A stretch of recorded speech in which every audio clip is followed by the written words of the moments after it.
ربي ذو الجلال والإكرام. السلام علیکم ناظرین، آپ دیکھ رہے ہیں پیام قرآن. میں ہوں آپ کا میزبان سعید رسول رضوی.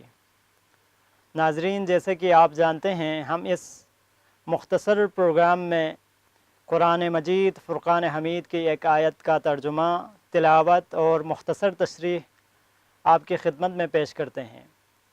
آج ہم آپ کی خدمت میں سورہ ہود آیت نمبر 9 اور 10 کی تلاوت، ترجمہ اور مختصر تفسیر آپ کی خدمت میں پیش کریں گے. آئیے سب سے پہلے قرآن مجید کی تلاوت سے اس پروگرام کا آغاز کرتے ہیں. اعوذ باللہ من الشیطان الرجیم.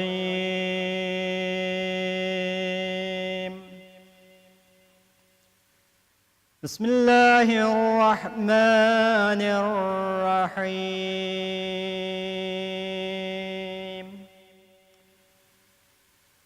وَلَئِنْ أَذَقْنَا الْإِنسَانَ مِنَّا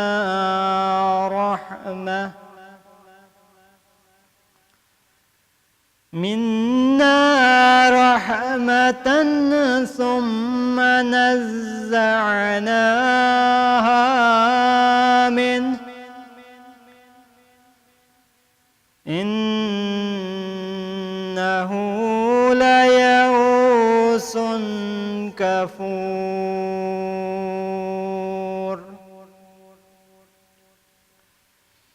وَلَئِنْ أَذَقْنَاهُ نَعْمَاءَ بَعْدَ ضَرَّاءَ مَسَّتْهُ لَيَقُولُنَّ ذَهَبَ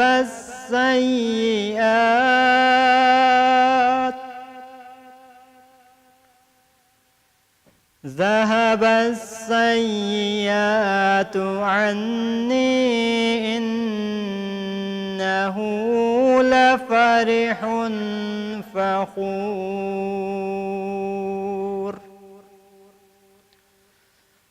صدق اللہ العلی العظیم.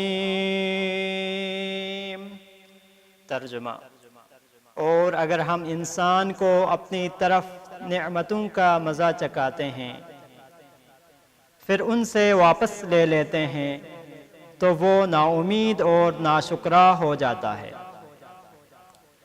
اور اگر ہم انسان کو سختی اور مشکلات کے پہنچنے کے بعد نعمتوں کا مزہ چکھاتے ہیں تو وہ اس قدر مغرور ہو کر کہتا ہے میری تمام مصیبتیں دور ہو گئی اور اب کبھی میرے پاس مصیبت نہیں آئے گی. یقیناً وہ خوش ہو جاتا ہے اور اترانے لگتا ہے. ناظرین، اس آیت مجیدہ میں خداوند قدوس نے جن نکات کی طرف اشارہ کیا وہ نکات آپ کی خدمت میں پیش کرتے ہیں. سب سے پہلے اس آیت گرامی میں جس چیز کی طرف اشارہ ہوا وہ یہ ہے کہ نہ تو ہر نعمت خدا کی محبت کی علامت ہوتی ہے، نہ ہر نعمت کی واپسی اس کی ناراضگی کا نشان ہوتی ہے، بلکہ بسا اوقات خدا کی آزمائش کا عمل دخل ہوتا ہے. کیونکہ انسان کو جو نعمات حاصل ہو جاتا ہے وہ انسان کی اعمال کی وجہ سے ہے، یا انسان کو خدا کی طرف سے آزمائش کے لیے وہ نعمات حاصل ہو جاتا ہے. اس کے ساتھ جو دوسرا نقطہ اس آیت گرامی میں ارشاد ہوا وہ یہ کہ انسان چونکہ خدا کی نعمتوں اور مصلحتوں کو نہیں سمجھتا لہٰذا جلدی فیصلہ کر لیتا ہے اور مایوس ہو کر کفر کی وادی میں اتر جاتا ہے. جبکہ خداوند قدوس نے اس آیت گرامی میں فرمایا کہ وہ جو کفار کی علامت ہیں جو خداوند قدوس سے مایوس ہو جاتا ہے، جبکہ خدا کے مقرب ترین بندے خدا کی نعمتوں سے مایوس نہیں ہوا کرتے. خدا سے کبھی بھی مایوس نہیں ہوتے، جیسے کہ دعاؤں میں ہم کہتے ہیں، جیسے کہ خداوند قدوس نے خود بھی ارشاد فرمایا لا تقنطوا من رحمت اللہ، میری رحمت سے کوئی بھی شخص مایوس نہ ہویا جائے۔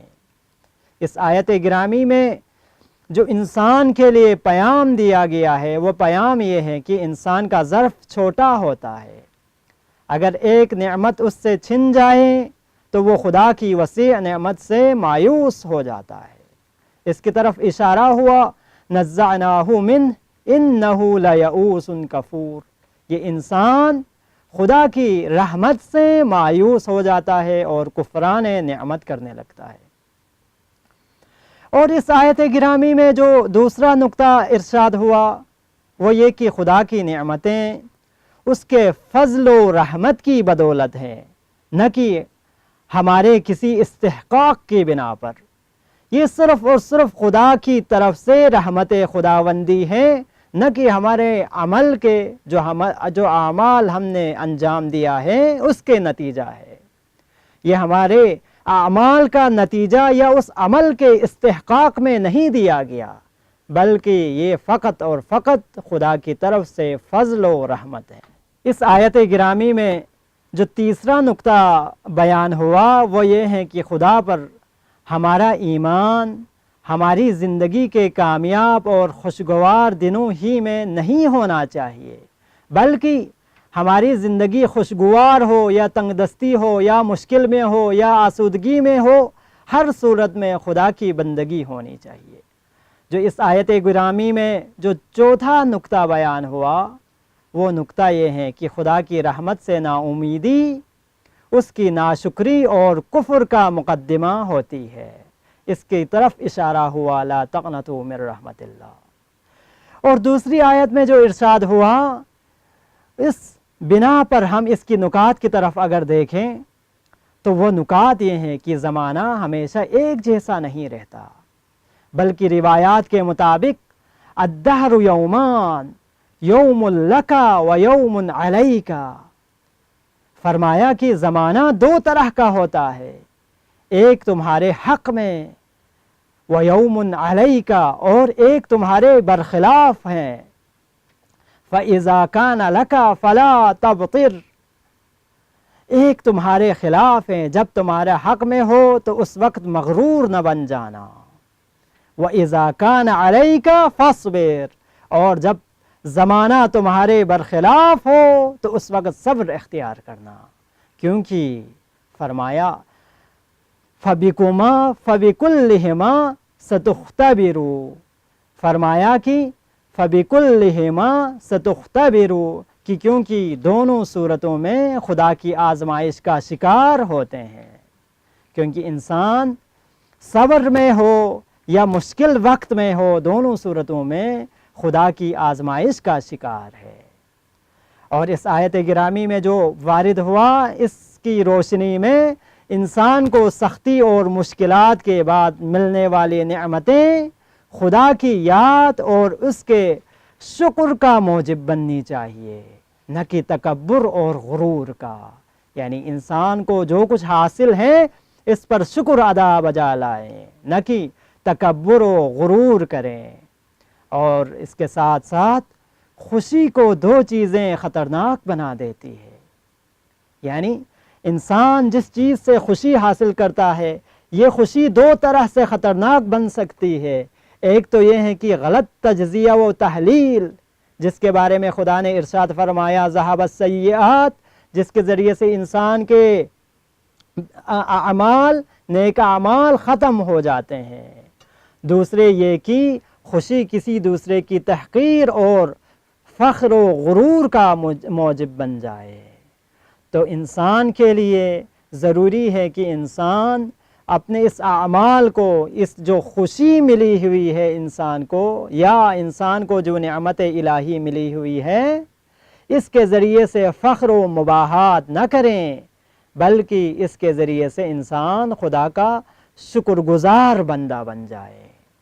اس آیت گرامی میں جو آخری نقطہ جو بیان ہوا ہے وہ یہ ہے کہ انسان کم ظرف ہے، صرف نعمت کے ملنے سے غرور پر اتر آتا ہے، اور بعض لوگوں کی شخصیت انبیلنس ہوتے ہیں، یعنی وہ کبھی ادھر ہیں کبھی ادھر ہیں. ایسی شخصیت بیرونی حوادث سے تعلق رکھتی ہے، اس کے اپنے اور اندرونی کمالات نہیں ہوتے، اس لیے کبھی تو مایوس ہو جاتے ہیں اور اسی طرح سے وہ کفر کی وادیوں میں اتر جاتے ہیں اور کبھی اترانے لگتے ہیں.